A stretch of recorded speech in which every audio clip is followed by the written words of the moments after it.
남미 전역이 충격에 빠졌습니다. 한 나라의 체포 소식이 대륙 전체의 무기 지형을 흔들어 놓았습니다. 마두로가 체포된 뒤 48시간 수조 원을 들여 구축한 중국산 방공 체계가 사실상 전투 불능 상태가 됐습니다.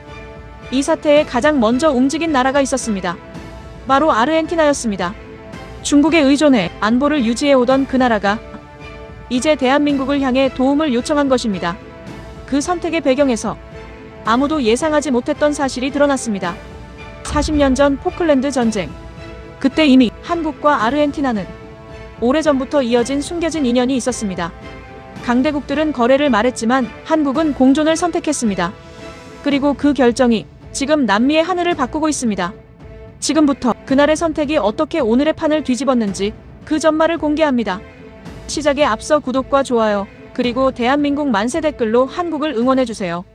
2025년 3월 13일 밤 부에노스아이레스의 공기는 이상하리만큼 끈적했습니다. 아내와 오랜만에 저녁 식사를 마치고 마시는 와인 한 잔이 유난히 달콤했죠. 국가안보 자문관으로서 지난 10년 제 인생은 아르헨티나의 영공을 중국산 방패로 촘촘히 메우는 데 바쳐졌습니다. 책상 위에는 내일 오전 리카르도와 서명할 15조 원 규모의 추가 유지보수 계약서가 놓여 있었고, 저는 그것이 우리 조국의 평화를 100년간 보장할 황금 티켓이라 믿어 의심치 않았습니다. 밤 11시 42분 정적을 깨고 울린 벨소리는 제 인생을 송두리째 바꿔놓았습니다. 상황실장의 목소리는 평소의 침착함을 잃고 떨리고 있었죠. 자문관님, 지금 당장 오셔야 합니다. 레이더 가시망이 찢어지고 있습니다. 정장 상의만 걸친 채 차를 몰아 국방부로 향하는 내내 심장이 핸들을 뚫고 나올 듯 요동쳤습니다. 밤거리의 네온사인은 평소처럼 밝았지만 제 눈에는 그것이 거대한 폭발의 잔상처럼 보였습니다. 상황실 육중한 철문이 열리는 순간 저는 숨을 쉴 수 없었습니다. 평소 푸른 빛으로 평온하게 빛나던 대형 스크린은 이제 피를 흘리듯 시뻘건 경고등으로 가득 차 있었습니다. 태평양 전역에 배치된 중국산 시스템들이 미 공군의 전자전 기체들이 뿜어내는 보이지 않는 파동 앞에 추풍낙엽처럼 쓰러지고 있었죠. 더 소름 끼치는 것은 우리 상황실의 메인 서버 역시 그들과 동기화된 듯 미친 듯이 깜빡거리며 죽어가고 있었다는 사실입니다. 중국 측에 비상코드를 요청했습니다. 그런데 응답이 없습니다. 한 참모의 비명 같은 보고가 터져나왔습니다. 우리가 철통 보안이라 믿고 수조 원을 쏟아부었던 그 시스템이 정작 위기의 순간에 베이징의 허락 없이는 손가락 하나 까딱할 수 없는 고철 덩어리였다는 진실이 제 머리를 내리쳤습니다. 리카르도가 그토록 강조했던 파트너십은 사실 아르헨티나의 목에 채워진 보이지 않는 개목줄이었던 겁니다. 폭풍 전야의 평화는 끝났습니다. 창밖으로 보이는 도시의 불빛들이 언제 꺼질지 모른다는 공포가 엄습했습니다. 저는 떨리는 손으로 계약서를 찢어버렸습니다. 이제 우리는 살 길을 찾아야 했습니다. 중국의 손길이 닿지 않는 곳, 우리를 고객이 아닌 인간으로 대우해줄 제3의 길을 찾아야만 했습니다. 그것이 이 지옥 같은 밤의 유일한 탈출구였습니다. 안녕하세요. 저는 마티아스 산체스입니다. 아르헨티나 국가안보 자문관으로 일하고 있습니다. 2025년 3월 14일 새벽 부에노스아이레스 국방부 긴급 상황실의 공기는 평소보다 무겁고 차가웠습니다. 대형 스크린에는 태평양 전역의 전술 데이터가 실시간으로 흐르고 있었고 수십 개의 붉은 점들이 하나씩 깜빡이다 꺼지는 광경을 우리는 망연자실하게 지켜보았습니다. 그것은 단순한 그래픽이 아니라 파괴된 중국산 방공 기지들의 비명이었습니다. 미 공군의 전자전 공격이 시작된 지 겨우 6시간 만이었습니다. 필리핀 클라크 공군 기지의 방공 미사일 시스템은 단 한 발도 발사하지 못한 채 침묵했습니다. 베트남 카이노아 기지의 최신형 레이더는 적기를 포착조차 못하고 무용지물이 되었죠. 파키스탄 카라치 해군 기지는 통합 지휘 체계가 완전히 마비되어 아군끼리 통신조차 불가능한 지경에 이르렀습니다. 12개 기지, 7개국, 28개 방공 시스템이 동시에 고철 덩어리가 된 겁니다. 중국이 세계 최고라 자랑하던 첨단 방어망은 전자전이라는 보이지 않는 칼날 앞에 맥없이 무너졌습니다. 제 옆에 선 국방부 작전국장 알베르토가 떨리는 손으로 태블릿을 넘겼습니다. 화면에는 우리 아르헨티나의 방공 시스템 배치도가 떠 있었죠. 부에노스아이레스 외곽 모론 기지, 코르도바 팜파델 인피에르노 기지, 멘도사 엘 플루메릴로 기지. 지도에 찍힌 그 푸른 점들이 모두 태평양에서 꺼진 붉은 점들과 똑같은 모델이었습니다. 똑같은 미사일, 똑같은 레이더, 그리고 똑같은 통합 지휘 체계. 가슴 속에서 무언가가 무너져 내렸습니다. 10년이었습니다. 2015년부터 중국과 함께 구축해온 15조 원짜리 방공망이었습니다. 제가 직접 계약서에 서명하며 아르헨티나가 드디어 자주국방의 길을 간다고 믿었던 그 프로젝트가 사실은 모래성 위에 지은 궁전이었음을 깨닫는 데는 6시간이면 충분했습니다. 상황실 안 20명이 넘는 장성들과 참모들이 침묵 속에 서 있었습니다. 누구도 입을 열지 못했어요. 모두가 같은 공포를 공유하고 있었을 겁니다. 만약 지금 우리 영공이 공격받는다면 우리는 단 1분이라도 저항할 수 있을까? 공군 참모총장 페르난데스 장군이 창백한 안색으로 먼저 침묵을 깼습니다. 즉시 중국 측에 연락해 업그레이드를 요구해야 한다는 그의 목소리는 갈라져 있었습니다. 하지만 해군 참모총장 카를로스는 고개를 저으며 반박했죠. 태평양에서 무너진 것들도 최신형이었으니 문제는 시스템의 근본적인 구조에 있다고요. 그때 제 주머니 속 전화기가 진동했습니다. 발신자는 리카르도 곤살레스, 10년간 우리의 파트너였던 중국계 방산업체의 남미 총괄이었습니다. 전화를 받자마자 들려온 그의 목소리는 여전히 자신감이 넘쳤고 오히려 이 위기를 기회로 삼으려는 탐욕이 느껴졌습니다.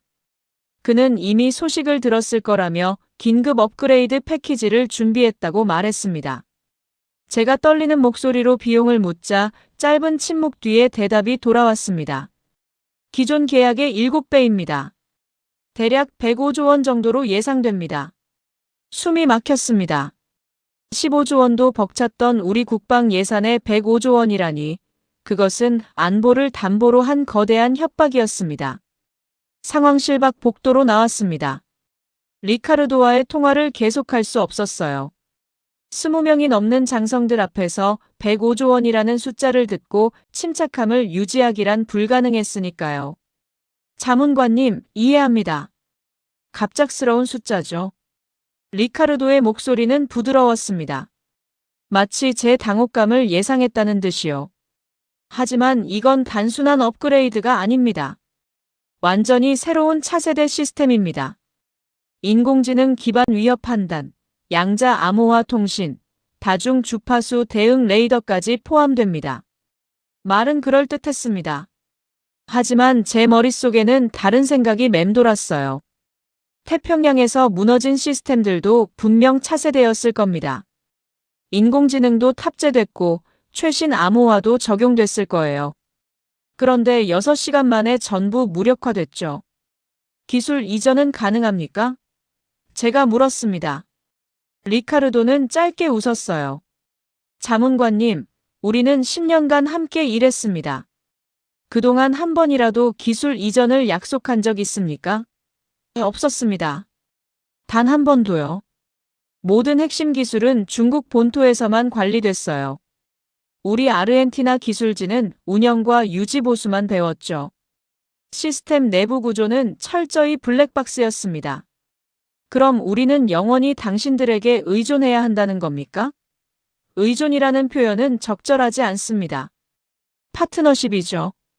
파트너십. 그 단어가 이제는 공허하게 들렸습니다. 10년 전 계약서에 서명할 때 리카르도가 했던 말이 떠올랐어요. 우리는 영원한 파트너가 될 겁니다. 아르헨티나의 안보는 곧 우리의 안보입니다. 하지만 지금 이 순간 아르헨티나가 안보 위기에 처했을 때 그가 내민 손에는 105조 원짜리 청구서가 들려 있었습니다. 내일 오전 10시 국방부 회의실에서 뵙겠습니다. 우리 베이징 본사 기술팀도 함께 올 겁니다. 구체적인 패키지 내용을 설명드리죠. 그리고 자문관님. 결정은 빨리 내리시는 게 좋을 겁니다. 남미 지역 다른 국가들도 이미 문의를 시작했거든요. 우선순위는 먼저 계약하는 쪽에 있습니다. 전화가 끊어졌습니다. 복도 창문 너머로 부에노스아이레스 시내가 보였습니다. 새벽 4시였지만 거리에는 여전히 불빛들이 반짝이고 있었어요. 평화로운 도시였죠. 하지만 그 평화가 얼마나 취약한지 이제 알았습니다. 6시간이면 충분했으니까요. 상황실로 돌아왔습니다. 장성들은 여전히 스크린을 응시하고 있었어요. 새로운 데이터가 계속 들어오고 있었습니다. 태국 우타파오 해군기지도 마비됐다는 보고였죠. 자문관님. 작전국장 알베르토가 다가왔습니다. 중국 측 제안은 어떻습니까? 105조 원입니다. 기술 이전 없이요. 알베르토의 얼굴이 굳었습니다. 그는 30년 넘게 군에 복무한 사람이었어요. 포클랜드 전쟁 이후 아르헨티나 국방력 재건에 평생을 바친 사람이었죠. 그건 협박입니다. 알고 있습니다. 그럼 미국은 어떻습니까? 유럽은요? 제가 고개를 저었습니다. 미 국무부에서 연락은 왔습니다. 하지만 조건이 문제였죠. 미국 측이 제시한 조건은 간단했습니다. 남미는 우리의 전통적 영향권이다. 중국 시스템을 포기하고 미국 시스템으로 전환하라. 비용은 중국보다 더 비쌌죠. 기술 이전은 역시 불가능이었습니다. 유럽 방산업체들도 마찬가지였어요. 프랑스 탈레스는 납기만 5년이 걸린다고 했고 영국 측은 브렉시트 이후 남미 시장에서 철수한 상태였습니다. 선택지가 없었습니다. 아니, 정확히는 선택지가 있었지만 전부 아르헨티나를 고객으로만 봤어요. 파트너가 아니라 시장으로요. 그때 제 뇌리를 스치는 생각이 있었습니다. 진짜 파트너십이란 뭘까? 돈을 주고받는 거래가 파트너십일까? 아니면 뭔가 더 근본적인 게 있어야 할까? 하지만 그런 질문을 할 시간은 없었습니다. 그날 오전 8시 대통령 집무실에서 긴급 안보회의가 소집됐습니다. 하비에르 밀레이 대통령이 직접 주재하는 회의였죠. 참석자는 12명이었습니다. 국방장관, 외교부 장관, 3군 참모총장, 그리고 저였어요. 밀레이 대통령은 경제학자 출신답게 숫자부터 물었습니다. 105조 원이면 우리 국방 예산 몇 년치입니까? 7년치입니다. 카카. 국방장관이 대답했습니다.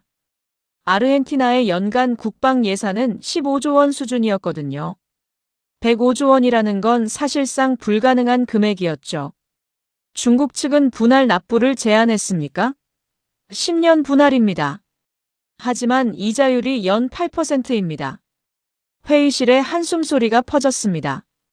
10년 분할이라면 총액은 150조 원이 넘을 겁니다. 이자만 45조 원이에요. 밀레이 대통령이 저를 봤습니다. 산체스 자문관, 솔직히 말해 주십시오. 중국 시스템을 업그레이드하면 정말 안전합니까? 저는 잠시 망설였습니다. 대통령 앞에서 확신 없는 대답을 하는 건 위험했어요. 하지만 거짓말은 더 위험했죠. 보장할 수 없습니다. 카카. 태평양에서 무너진 시스템들도 최신 업그레이드를 받은 것들이었습니다. 그럼 미국은요? 외교부 장관 파블로 키로가가 서류를 펼쳤습니다. 미 국무부와 국방부에 공식 문의했습니다. 패트리어트 시스템 도입 가능 여부를 물었죠. 답변은요? 가격은 중국보다 20% 높습니다. 납기는 최소 4년입니다. 기술 이전은 역시 불가능하고요. 밀레이 대통령이 책상을 두드렸습니다. 4년이라니. 그동안 우리 영공은 무방비로 두란 말입니까? 아무도 대답하지 못했습니다. 회의는 3시간 동안 계속됐습니다. 유럽 방산업체들, 러시아 옵션, 이스라엘 기술까지 모든 가능성을 검토했죠. 하지만 결론은 똑같았습니다. 비용은 천문학적이고 시간은 오래 걸리고 기술 이전은 불가능했어요. 오후 2시 회의가 끝나고 저는 제 사무실로 돌아왔습니다. 책상 위에는 각국 방산업체들의 제안서가 쌓여 있었어요. 중국, 미국, 프랑스, 영국, 이스라엘. 두꺼운 서류들이었지만 내용은 비슷했습니다. 고가의 장비를 팔겠다. 기술은 주지 않겠다. 영원히 우리에게 의존하라. 창밖을 바라봤습니다. 부에노스아이레스 하늘은 맑았어요. 평화로운 하늘이었죠.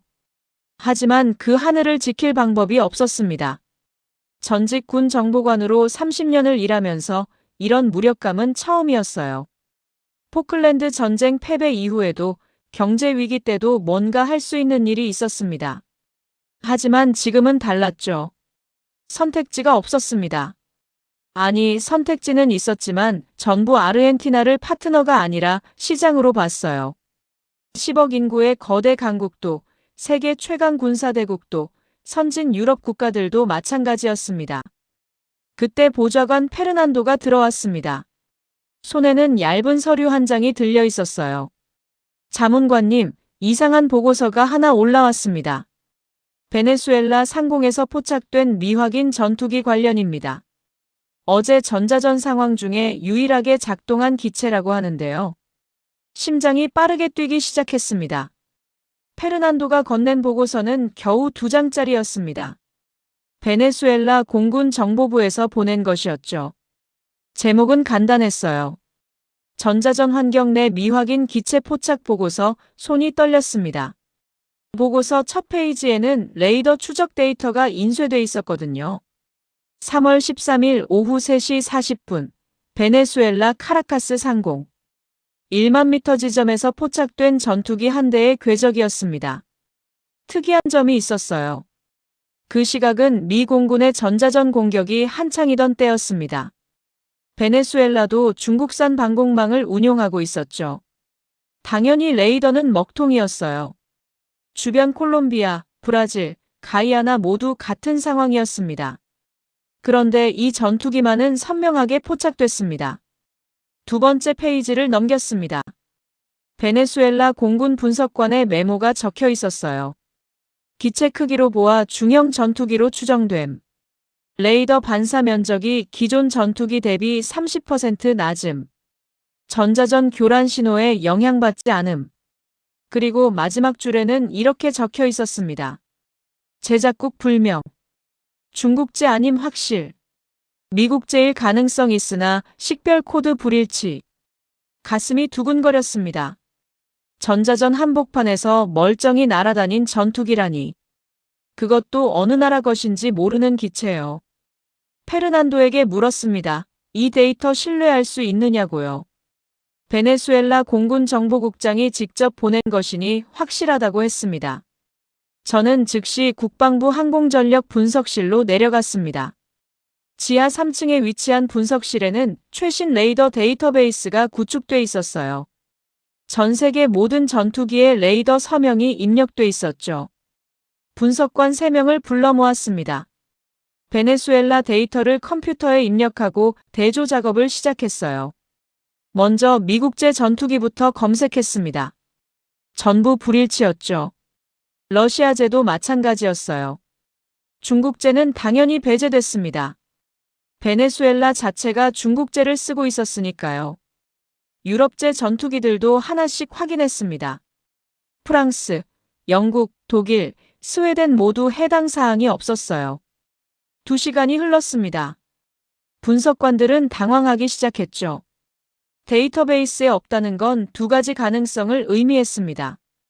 완전히 새로운 기종이거나 아니면 데이터베이스에 등록되지 않은 비주류 국가의 전투기거나. 비주류 국가 전투기도 검색해 보십시오. 제가 지시했습니다. 인도, 파키스탄, 터키, 이란, 남아프리카 공화국, 브라질. 모두 불일치였습니다. 그때 한 분석관이 조심스럽게 말했습니다. 한국제도 확인해 보자고요. 남미에서 한국은 자동차와 스마트폰 만드는 나라로만 알려져 있었기에 전투기를 만든다는 건 들어본 적도 없었죠. 분석관이 키보드를 두드렸습니다. 화면에 데이터가 떴어요. 한국제 경공격기 자료였습니다. 그리고 일치율이 나타났습니다. 92%. 숨이 멎었습니다. 분석관이 다시 확인했어요. 레이더 반사 면적, 엔진 소음 패턴, 기동 특성 모두 거의 동일했습니다. 한국제 전투기가 전자전 한복판에서 멀쩡히 날아다녔다는 겁니다. 중국제, 러시아제, 미국제 모두 무력화됐을 때요.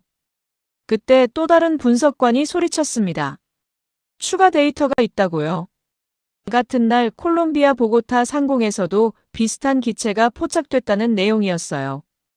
역시 전자전 환경 속에서 정상 작동한 유일한 기체였죠. 그리고 페루 리마 인근에서도 동일한 보고가 올라왔습니다. 세 군데였습니다. 남미 3개 국가에서 동시에 포착된 전자전 내성 기체. 전부 한국제로 추정되는 같은 기종이었어요. 심장이 미친 듯이 뛰었습니다. 그날 밤 집으로 돌아가지 못했습니다. 사무실 책상에 앉아 한국에 대한 자료를 뒤지기 시작했어요. 솔직히 말하면 한국 방산에 대해서는 아는 게 별로 없었습니다. 남미에서 한국은 그저 자동차와 스마트폰 만드는 나라였으니까요. 하지만 파고들수록 놀라운 사실들이 나왔습니다. 한국은 지난 10년간 폴란드에만 전차와 자주포, 전투기를 합쳐서 20조 원어치 넘게 수출했어요.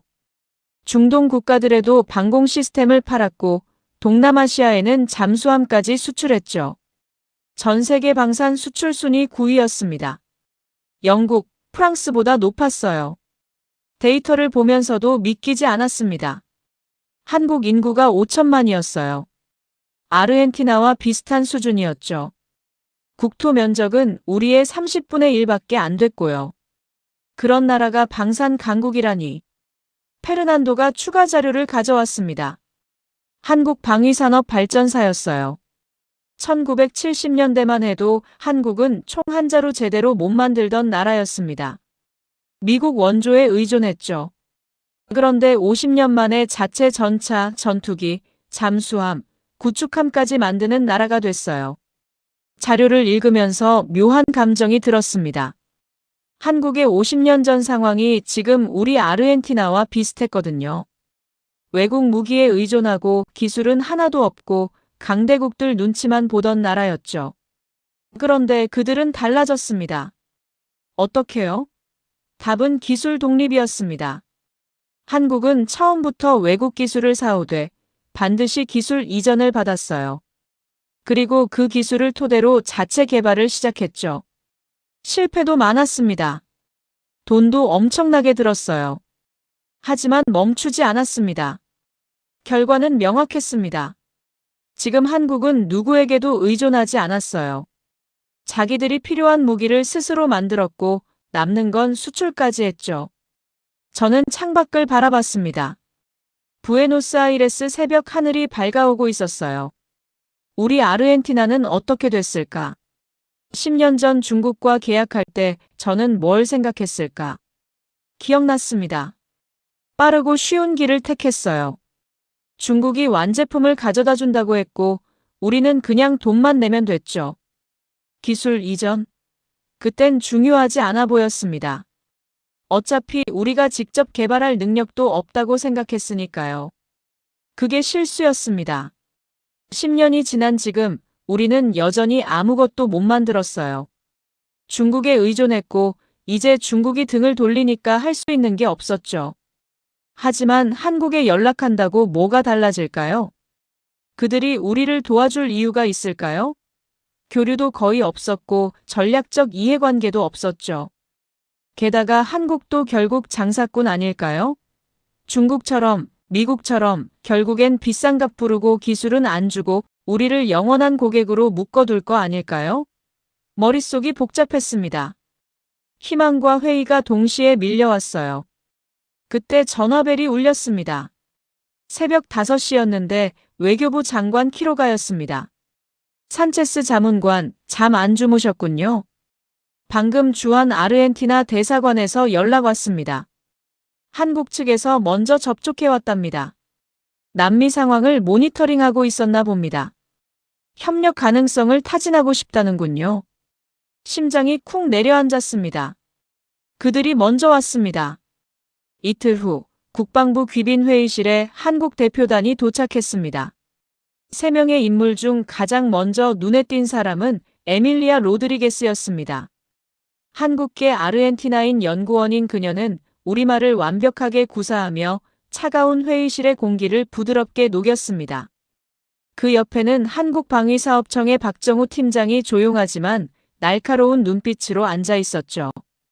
통역사가 한 명 더 있었지만 에밀리아의 존재 덕분에 대화는 마치 한나라 사람들끼리 하듯 매끄럽게 흘러갔습니다. 에밀리아가 태블릿 화면을 돌려 우리 앞에 제시했습니다. 그것은 이틀 전 우리가 밤새도록 분석했던 베네수엘라 상공의 레이더 데이터였습니다. 화면을 넘기자 콜롬비아 조종사의 헬멧캠 영상이 나타났습니다. 주변 모든 레이더가 지지직거리며 암흑에 잠긴 와중에도 이 기체의 디스플레이만은 선명하게 목표물을 포착하고 궤적을 그려내고 있었습니다. 제 옆에 공군 작전국장이 숨을 들이켜며 몸을 앞으로 바짝 기울였습니다. 박정우 팀장은 통역을 통해 이것이 분산 처리 방식의 승리라고 설명했습니다. 중앙 서버 하나에 의존해 그곳이 뚫리면 전체가 마비되는 강대국들의 거대 시스템과 달리 한국의 기체들은 각자가 독립적인 두뇌를 가지고 대응한다는 설명이었습니다. 에밀리아가 다음 장을 넘기자 대당 300억 원이라는 숫자가 나타났습니다. 국방부 차관은 믿기지 않는다는 듯 헛웃음을 터뜨렸습니다. 중국제의 3분의 1 가격이었으니까요. 박정우 팀장은 한국의 높은 부품 국산화율과 대량 생산 체계가 이 가격을 가능하게 했다고 덧붙였습니다. 하지만 진짜 충격은 그 다음에 왔습니다. 한국은 기술 이전을 협의할 용의가 있다고 했습니다. 10년 동안 중국이 철저히 비밀에 붙였던 기체 생산과 엔진 정비, 나아가 핵심 전자 장비의 조립 기술까지 우리 손에 넘겨주겠다는 파격적인 제안이었습니다. 회의실 안은 쥐 죽은 듯 조용해졌습니다. 박정우 팀장은 폴란드의 사례를 담은 서류를 내밀었습니다. 한국이 폴란드에 전차를 수출하며 현지 공장 설립을 지원했고 이제는 폴란드인들이 직접 전차를 생산하고 있다는 증거였습니다. 그는 우리를 영원한 소비자로 묶어두려는 것이 아니라 스스로 일어설 수 있는 파트너로 대우하고 있었습니다. 회의가 끝나고 복도에서 만난 에밀리아는 한국도 50년 전엔 아르헨티나보다 가난했고 아무것도 만들지 못했다고 말했습니다. 그 정직한 위로가 제 가슴속 깊은 곳에 꽂혔습니다. 그날 저녁 에밀리아가 제 사무실을 찾아왔습니다. 공식 회의는 끝났지만 개인적으로 나눌 이야기가 있다고 했어요. 그녀가 가방에서 낡은 사진 한 장을 꺼냈습니다. 1970년대 서울 거리였어요. 흑백 사진 속 도로는 비포장이었고 건물들은 초라했죠. 제 아버지가 찍은 겁니다. 1975년 서울이에요. 사진 속 한국은 지금의 모습과는 완전히 달랐습니다. 당시 한국은 1인당 국민소득이 800달러였고 아르헨티나가 훨씬 부유했죠. 무기는커녕 총알도 원조받던 나라였습니다. 그런데 1970년대 말부터 달라지기 시작했다고 했습니다. 더 이상 외국 무기에 의존하지 않기로 결단한 것이죠. 첫 번째 자체 개발 소총이 나오는데 7년 걸렸습니다. 전차는 15년, 전투기는 20년이 걸렸어요. 실패도 많았고 돈도 엄청나게 들었죠. 국방 예산의 30%를 연구개발에 쏟아부었으니까요. 그 돈이면 완제품을 사는 게 훨씬 쉬웠겠지만 그들은 포기하지 않았습니다. 자체 기술이 없으면 영원히 남의 손에 목숨을 맡기는 거라는 걸 알았기 때문이죠. 결과가 나오기까지 30년 한 세대가 통째로 바쳐진 겁니다. 이야기를 듣는데 가슴이 뜨거워졌습니다. 보통 나라들은 5년만 실패해도 포기하고 쉬운 길을 택합니다. 그런데 한국은 30년을 버텼습니다. 에밀리아가 폴란드 공장에서 한국 기술자와 폴란드 노동자들이 함께 전차를 조립하는 컬러 사진을 보여주었습니다. 한국이 폴란드를 도운 건 장사가 아니에요. 폴란드가 강해지면 유럽이 안정되고 결과적으로 한국도 안전해지기 때문입니다. 전략적 사고죠. 파트너를 강하게 만들어 함께 안전해지는 겁니다.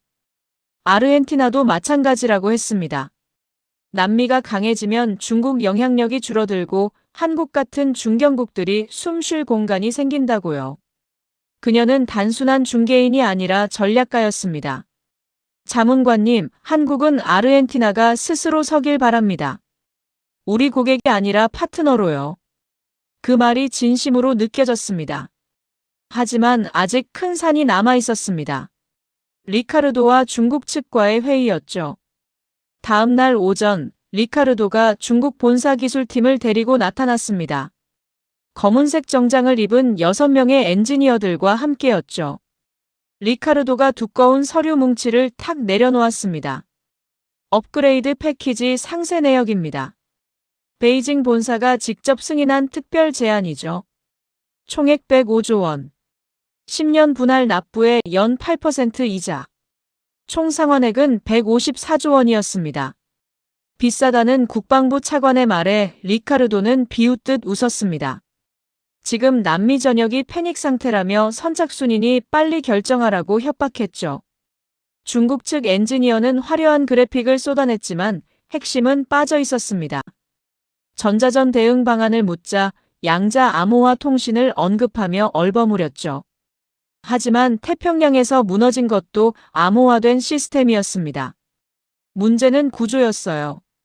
중앙 서버 방식은 그대로냐고 묻자 그들은 효율성을 위해 통합 지휘가 핵심이라고 답했습니다. 한국이 말한 분산 처리 방식과는 정반대였죠. 국방부 차관이 기술 이전 조건을 묻자 리카르도의 얼굴이 굳었습니다. 회의실 온도가 뚝 떨어진 것 같았죠. 차관님, 아르헨티나가 방공 시스템을 자체 개발한다고요? 예산, 인력, 시설. 현실을 보십시오. 노골적인 무시였습니다. 반박하고 싶었지만 우리에겐 아무것도 없는 게 사실이었죠. 리카르도는 한국 측과의 접촉 사실도 이미 알고 있었습니다. 한국은 남미에서 실적도 공급망도 없다며 신뢰가 쌓인 자신들을 택하라고 압박했죠. 그리고 마지막 카드를 꺼냈습니다. 아르헨티나의 어려움을 이해한다며 첫 2년치 납부를 면제해주겠다고 했습니다. 45조 원에 달하는 돈을 공짜로 주겠다는 파격적인 제안이었죠. 대신 조건은 이번 주 안에 계약을 체결하는 것이었습니다. 노골적인 시간 압박이었습니다. 구장 다시 미드포인트 분량 보강. 회의실을 빠져나와 사무실로 돌아오는 복도는 유난히 길게 느껴졌습니다. 리카르도가 던진 2년 무상 지원이라는 제안은 독이 든 성배와 같았습니다. 당장의 국가부도를 막아줄 45조 원의 유혹은 이성적인 판단을 흐리게 만들기에 충분했죠. 책상에 앉아 중국과 한국 두 장의 제안서를 나란히 펼쳐놓았습니다. 숫자로만 따지면 중국이 압승이었습니다. 하지만 제 마음 한구석에는 설명할 수 없는 불안감이 따리를 틀고 있었습니다. 그때 페르난도가 노크도 잊은 채 방으로 뛰어들어왔습니다. 그의 손에 들린 태블릿에는 태국 국방부의 긴급 성명이 띄워져 있었습니다. 중국산 방공 시스템 전면 가동 중단 및 폐기 결정. 한 줄의 문장이 제 뇌리를 강타했습니다.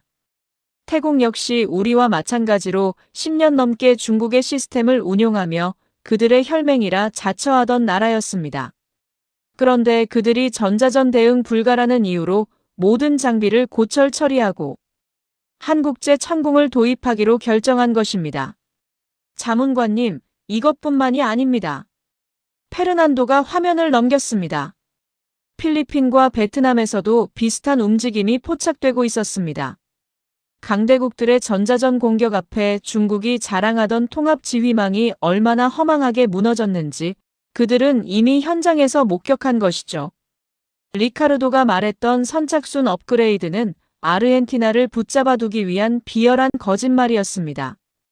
다른 나라들은 이미 침몰하는 배에서 뛰어내려 한국이라는 구명보트로 옮겨 타고 있었습니다. 창밖으로 지는 노을을 보며 저는 결심했습니다. 리카르도의 제안을 수락하는 순간 아르헨티나의 안보는 영원히 베이징의 소나귀에서 벗어날 수 없을 것입니다. 3년차가 되면 그들은 다시 우리에게 천문학적인 청구서를 내밀 것이고 우리는 그때마다 고개를 숙여야 하겠죠. 그것은 파트너십이 아니라 안보 노예 계약이었습니다. 저는 한국의 제안서를 다시 집어들었습니다. 비록 검증의 문턱은 높겠지만 적어도 그들은 우리에게 스스로 일어서는 법을 가르쳐 주겠다고 말하고 있었습니다. 집으로 돌아가는 길, 부에노스아이레스의 평화로운 야경을 보며 아내에게 전화를 걸었습니다. 목소리만 들어도 눈물이 날 것 같았지만 그녀의 따뜻한 응원은 제 불확실한 마음에 확신의 쐐기를 박아주었습니다. 당신이 지키고자 하는 것이 무엇인지 잊지 마세요. 그 말 한마디에 저는 복잡했던 계산기를 내려놓았습니다. 이제 주사위는 던져졌습니다. 저는 더 이상 중국의 달콤한 제안에 흔들리지 않기로 했습니다. 확신은 곧 거대한 폭풍으로 변해 저를 덮쳤습니다. 다음 날 아침 국방부 로비에는 이미 리카르도와 중국 대사관 무관들이 진을 치고 있었습니다. 그들은 마치 점령군처럼 장관실을 점거하고는 이미 서명이 끝난 계약서를 내밀었습니다. 오늘 중으로 서명하지 않으면 모든 제안을 철회하고 남미 전역의 아르헨티나의 신뢰도를 실추시키겠다는 노골적인 협박이 이어졌습니다. 국방부 장관의 안색은 흑빛이었습니다. 하지만 압박은 여기서 끝이 아니었습니다. 외교부로 호출되어 달려가니 미국 대사가 저를 기다리고 있었습니다. 그는 아주 정중하지만 차가운 목소리로 경고했습니다. 남미는 우리의 전통적인 안보구역입니다. 검증되지 않은 제3국의 시스템을 도입하는 것은 우방국 간의 신뢰를 저해하는 행위입니다. 그들에게 아르헨티나는 자주적인 국가가 아니라 자신들의 질서 아래 관리되어야 할 영역에 불과했습니다. 한국을 선택하는 것은 중국뿐만 아니라 서방의 거대 질서에 균열을 내는 일이기도 했습니다. 오후가 되자 언론의 파상 공세가 시작되었습니다. 리카르도가 미리 준비한 정보들이 주요 일간지 일면을 도배했습니다.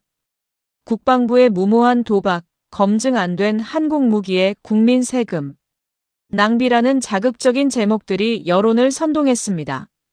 인터넷 공간에서는 저를 중국과의 관계를 망친 주범으로 몰아세우는 비난이 쏟아졌습니다. 공포는 전염병처럼 퍼져나갔고 제가 공들여 쌓아온 논리들은 거대한 감정의 파도 앞에 힘없이 무너지는 듯 했습니다. 결정타는 경제 보복이었습니다. 밀레이 대통령이 주재한 경제강요 회의실은 비명소리로 가득했습니다. 중국이 아르헨티나의 생명줄인 대두와 소고기 수출에 대해 검역, 강화라는 명목으로 보복을 시작했다는 보고가 올라왔습니다. 예상 손실액은 상상을 초월했습니다. 경제부 장관은 안보를 지키려다 나라 전체가 굶어 죽게 생겼다며 저를 쏘아붙였습니다. 대통령 역시 수많은 숫자가 적힌 서류를 넘기며 고뇌에 찬 표정으로 저를 바라보았습니다. 회의실의 모든 시선이 저를 향해 날아와 꽂혔습니다. 기술적 우월함과 장기적 자립이라는 제 주장은 당장 무너져가는 지표들 앞에서 너무나 나약해 보였습니다. 그때 제 휴대폰 진동이 울렸습니다. 에밀리아였습니다. 자문관님, 지금 사방에서 불어오는 바람은 당신을 넘어뜨리려는 게 아니라 누가 진짜 주권자인지 묻는 시련입니다. 우리도 준비가 끝났습니다. 그녀의 메시지는 고립무원의 처지에 놓인 제게 유일한 밧줄이 되어주었습니다. 밤이 깊어질수록 절망의 깊이는 더해갔습니다. 국영방송 뉴스에서는 중국 상무부 대변인이 나와 아르헨티나산 농산물에서 치명적인 병균이 발견되었다는 거짓 발표를 생중계하고 있었습니다. 항구에 묶인 대두 선박들의 손해액이 초단위로 늘어났고 분노한 농민들은 트랙터를 몰고 부에노스아이레스 도심으로 진입하기 시작했습니다. 상황실 모니터에는 적군의 항적 대신 성난 민심의 화살표가 가득 찼습니다. 다음 날 아침 국방부 내부에서도 반란이 일어났습니다. 육군과 해군 참모총장이 연대 서명을 들고 저를 찾아왔습니다. 그들은 한국의 시스템이 아무리 뛰어나도 기존의 중국 장비들과 호환되지 않으며 새로운 체계를 도입하는 데 드는 시간과 비용을 감당할 수 없다고 주장했습니다. 자문관 한 명의 고집이 군 전체를 사지로 몰아넣고 있습니다. 장성들의 고함이 복도를 울렸습니다. 저는 더 이상 국방부의 안보 전문가가 아니라 나라를 망치는 공공의 적이 되어 있었습니다. 오전 10시 밀레이 대통령은 저를 집무실로 불렀습니다. 그의 눈은 핏발이 서 있었고 지지율은 단 일주일 만에 반토막이 나 있었습니다. 대통령은 말없이 창밖을 보더니 서류 한 장을 건넸습니다. 중국과의 재협상 가이드라인이었습니다. 산체스, 미안하네. 하지만 나는 아르헨티나의 대통령이야. 우리 국민들이 굶는 것을 지켜볼 순 없어. 한국 카드는 여기서 접기로 하지. 대통령의 선언은 사형 선고와 같았습니다. 저는 집무실을 나와 복도 벽에 기대어 주저앉았습니다. 30년 동안 지켜온 제 명예와 신념이 한순간에 물거품이 된 것 같았습니다. 제가 믿었던 기술 독립과 자주 국방은 현실을 모르는 이상주의자의 잠꼬대였을까요? 복도를 지나가는 참모들의 비웃는 듯한 시선이 화살처럼 가슴에 박혔습니다. 무릎에 힘이 풀리고 숨이 가빠왔습니다. 제가 사랑하는 조국이 다시 한번 강대국의 손바닥 위에서 노란하게 된다는 사실이 죽기보다 싫었습니다. 그때 에밀리아에게서 마지막 문자가 도착했습니다. 죄송합니다라고 보내려던 제 손가락이 멈췄습니다. 그녀는 포기하지 마십시오. 아직 단 하나의 카드가 더 남아 있습니다. 내일 오전 10시 국방부 지하 브리핑룸으로 오십시오. 진실을 보여드리겠습니다. 라고 말했습니다. 모든 것이 끝났다고 생각한 절벽 끝에서 그녀가 내민 손은 마지막 희망이었습니다. 하지만 제 마음속에는 여전히 거대한 의구심이 가득했습니다. 과연 그 진실이 무너져가는 이 나라를 구할 수 있을까? 다음 날 새벽 5시, 저는 뜬 눈으로 밤을 지새웠습니다. 서재 책상 앞에 앉아 1995년 임관 당시의 수첩을 펼쳤습니다.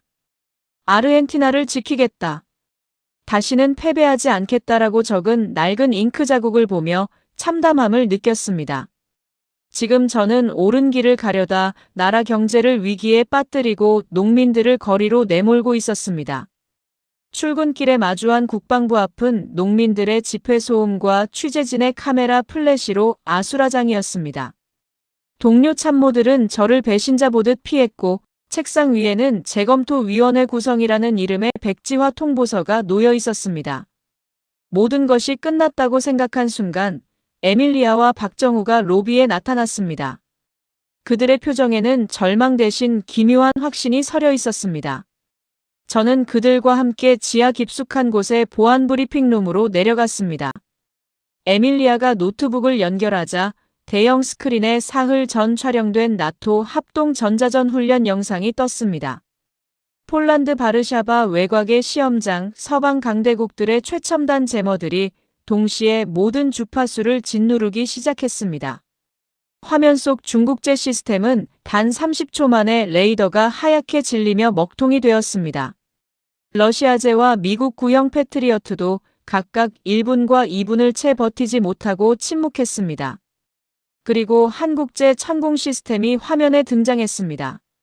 지독한 교란 신호가 쏟아졌지만 천공의 레이더 화면은 기적처럼 선명했습니다. 10분이 지나고 15분이 흘러도 시스템은 정상적으로 목표를 추적하고 사격 절차를 유지했습니다. 목표물 포착률 98%. 나토 사령관이 직접 나타나 한국 기술이 예상을 완전히 뛰어넘어 현존하는 가장 강력한 전자전, 생존성을 가졌다고 증언하는 장면이 이어졌습니다. 어두운 브리핑룸 안에서 저는 전율했습니다. 이것은 단순한 성능의 차이가 아니라 생존의 유일한 열쇠였습니다. 저는 박정우 팀장의 손을 잡았습니다. 그는 통역 없이도 제 눈빛에서 무엇을 읽었는지 굳건하게 고개를 끄덕였습니다. 에밀리아는 이 영상이 아직 비공개지만 우리를 위해 가져왔다고 했습니다. 30년 동안 제가 지키고 싶었던 나라의 미래가 저 디지털 화면 속에 들어 있었습니다. 이제 저는 더 이상 두렵지 않았습니다. 비어버린 줄 알았던 제 가슴 속에 다시금 뜨거운 확신이 차올랐고 저는 대통령에게로 향할 마지막 용기를 얻었습니다. 브리핑룸을 나와 저는 앞만 보고 달렸습니다. 비서실장의 강력한 저지를 뚫고 오후 2시 반 대통령 집무실의 문을 열었습니다. 밀레이 대통령은 창밖에 시위대 소음을 등지고 고뇌에 찬 모습으로 서 있었습니다. 저는 USB를 탁자에 내려놓으며 말했습니다. 카카, 10년 뒤 아르헨티나가 강대국의 노예로 남을지 스스로 서는 주권 국가가 될지 지금 결정하셔야 합니다. 대통령은 지친 눈으로 저를 보았지만 제가 보여준 나토 훈련 영상을 보는 내내 입을 다물지 못했습니다. 중국제가 단 30초 만에 고철이 되고 한국제가 15분 동안 적의 교란을 비웃으며 작동하는 장면은 그 어떤 경제 보고서보다 강력했습니다. 대통령은 영상을 3번이나 돌려보았습니다. 그리고 책상 서랍에서 1982년 포클랜드 전쟁 당시 항복 기사가 실린 낡은 신문을 꺼냈습니다. 자문관, 나는 40년 전 이 신문을 보며 눈물 흘렸던 청년이었습니다. 우리가 왜 지금까지도 다른 나라의 눈치만 보며 무기를 구걸해야 합니까? 대통령의 목소리가 떨리고 있었습니다. 경제 보복과 지지율 하락이라는 거대한 파도 앞에서 그는 드디어 정치인이 아닌 한 나라의 통치자로서의 결단을 내리고 있었습니다. 대통령은 그 자리에서 비서실장을 불러 국가안보회의 긴급 소집을 명령했습니다. 재검토위원회는 즉각 해산되었고 한국과의 정식 협상을 시작하라는 특명이 떨어졌습니다. 중국이 대두 수입을 막는다면 브라질과 인도, 유럽으로 길을 뚫으라는 지시도 덧붙였습니다. 그는 제 어깨를 잡으며 말했습니다. 실패하면 우리 둘 다 역적입니다. 하지만 이대로 주저앉는다면 우리는 후손들에게 줄 나라가 없습니다. 집무실을 나오는 제 발걸음은 그 어느 때보다 가벼웠습니다. 복도를 걸으며 에밀리아에게 내일 오전 9시 진짜 협상을 시작하자고 알렸습니다.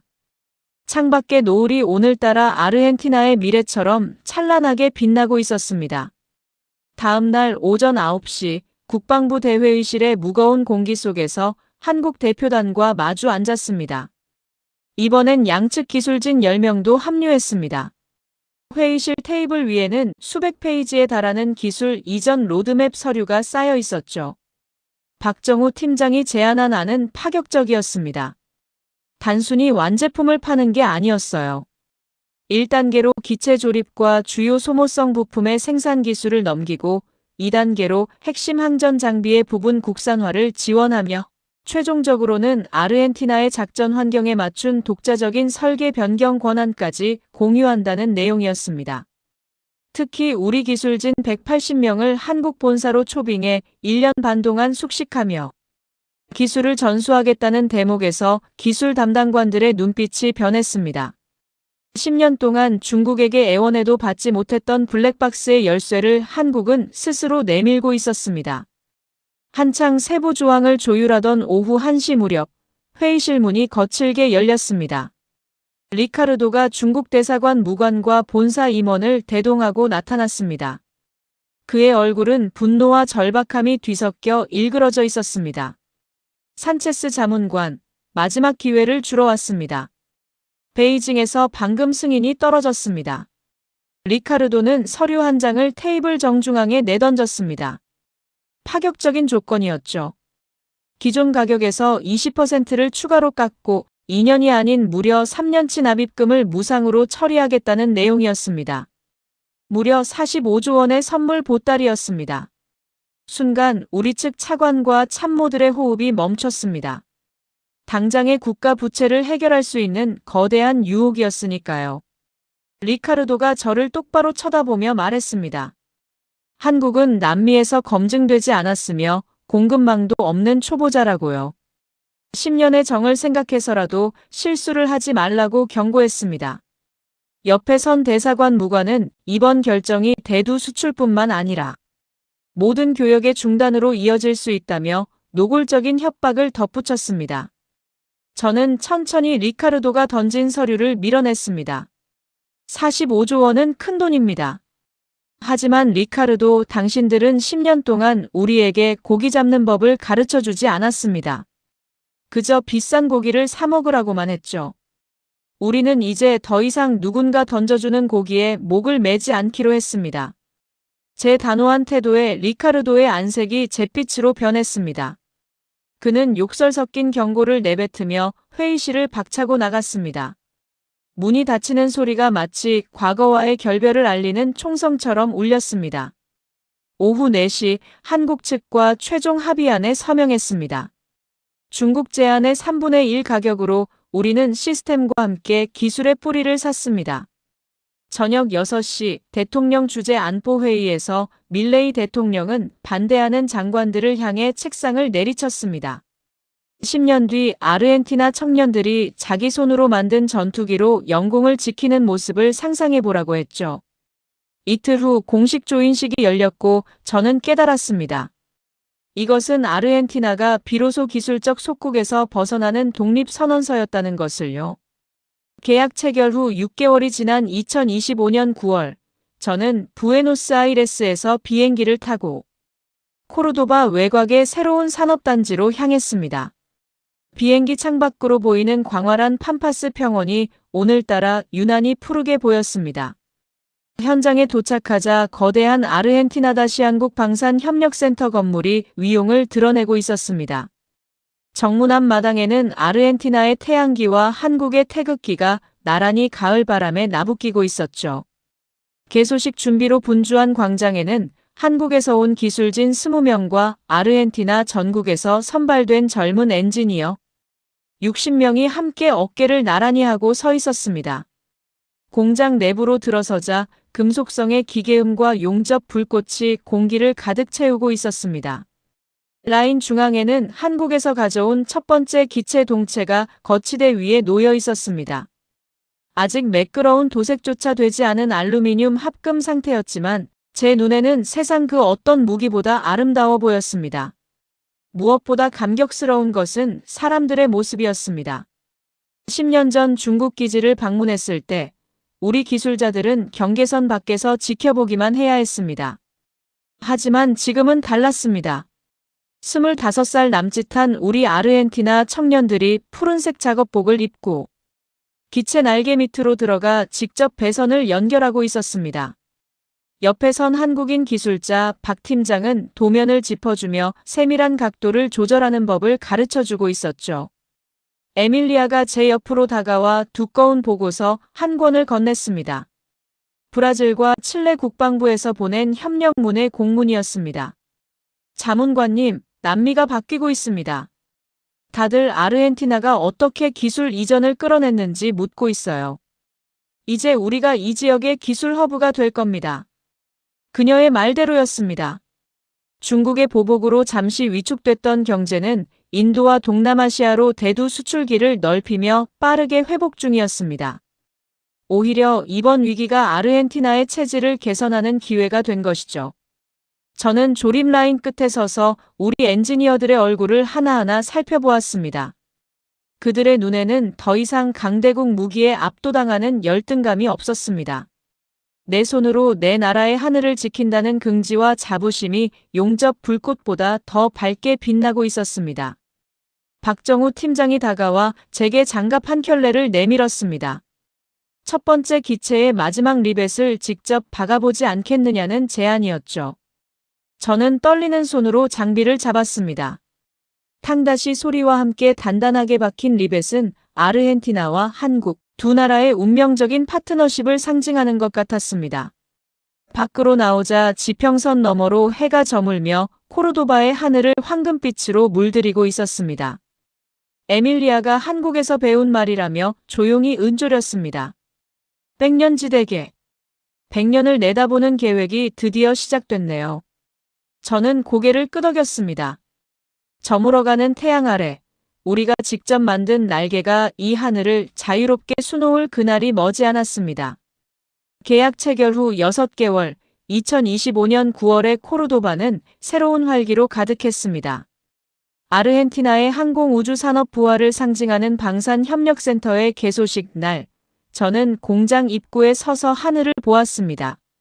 마당에는 아르헨티나의 태양기와 한국의 태극기가 나란히 나부꼈고 그 아래로 검은색 정장을 입은 양국 외교관들과 작업복을 입은 엔지니어들이 섞여 있었습니다.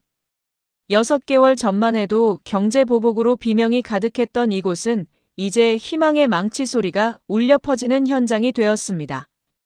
공장 내부 조립 라인의 풍경은 제 눈시울을 뜨겁게 만들었습니다. 10년 전 중국과 일할 때 우리 엔지니어들은 기체 근처에도 가지 못한 채 멀리서 사진만 찍어야 했습니다. 하지만 지금은 달랐습니다.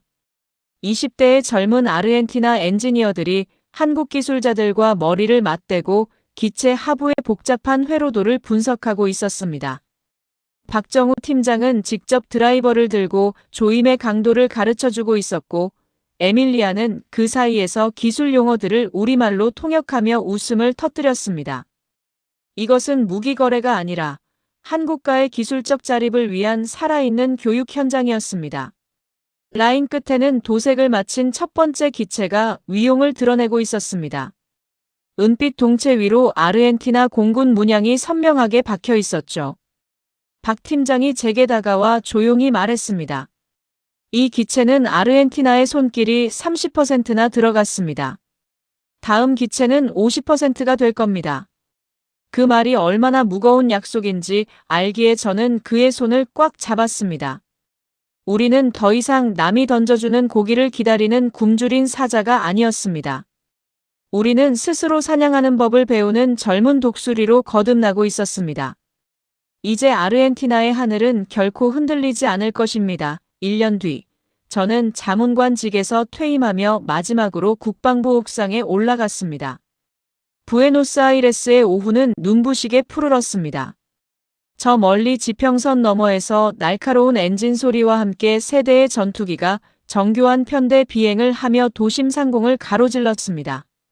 코르도바 공장에서 우리 엔지니어들의 손때가 묻으며 조립된 아르헨티나의 진정한 날개들이었습니다. 옥상에 비치된 라디오에서는 태평양 전역에서 또다시 대규모 전자전 훈련이 시작되었다는 긴급 속보가 흘러나왔습니다. 1년 전 전 세계를 공포에 몰아넣었던 그 붉은 점들의 악몽은 여전했습니다. 하지만 이제 아르헨티나의 레이더는 꺼지지 않았습니다. 오히려 한국과의 기술 공유를 통해 업그레이드된 우리 시스템은 적의 교란 신호를 실시간으로 역추적하며 역공의 궤적을 그려내고 있었습니다. 더 이상 우리는 누군가 꺼버릴 수 있는 스위치를 가진 허수아비가 아니었습니다. 에밀리아는 이제 아르헨티나 정부의 핵심 기술 자문역으로 정식 임용되었습니다. 그녀는 제게 한국에서 온 두툼한 편지 한 통을 건넸습니다. 한국방위사업청장이 보낸 감사와 신뢰의 메시지였습니다. 우리는 물건을 판 것이 아니라 함께 미래를 열어갈 친구를 얻었습니다. 라는 문구를 읽으며 저는 그녀와 함께 미소 지었습니다. 중국의 경제 보복은 아프게 시작되었지만 결과적으로 인도와 동남아시아라는 거대한 신시장을 개척하는 전화위복의 기회가 되었습니다. 대두 수출량은 역대 최고치를 경신했고 아르헨티나는 이제 남미에서 유일하게 차세대 전자전 대응 기술을 보유한 안보 허브가 되었습니다. 퇴임 후 돌아온 집 서재에서 저는 먼지 쌓인 낡은 수첩을 다시 펼쳤습니다. 1995년 포클랜드의 비극을 가슴에 새기며 적었던 청년 장교의 서툰 다짐 밑에 저는 오늘 날짜와 함께 새로운 문장을 덧붙였습니다. 주권은 빌려 쓰는 것이 아니라 스스로 지키는 것이다. 진정한 파트너는 지배하려 하지 않고 서로의 발걸음을 맞추며 함께 걷는다. 멀어지는 엔진 소리를 들으며 저는 비로소 30년 만에 평화로운 잠을 청할 수 있었습니다. 조국의 하늘을 우리 스스로의 힘으로 지킬 수 있다는 확신은 그 어떤 무기보다 단단한 방패가 되어 제 마음을 감싸 안았습니다. 이것은 긴 여정의 끝이 아닙니다. 100년을 내다보는 거대한 계획, 그 찬란한 첫 페이지가 이제 막 넘어갔을 뿐입니다.